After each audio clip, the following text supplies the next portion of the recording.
So you've got your Airbnb space set up.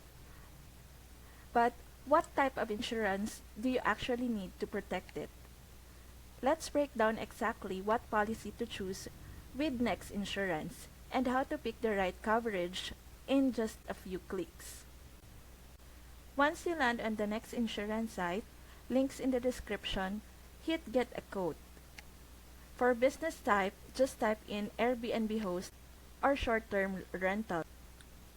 From there, Next will automatically recommend the top policies for your specific business model.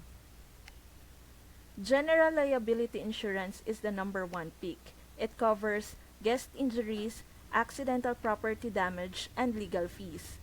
If you own the home or furnish it yourself, you'll want commercial property coverage too. It protects everything inside your rental. Got cleaners or part-time help? Consider workers' comp, just in case. Next makes it super simple.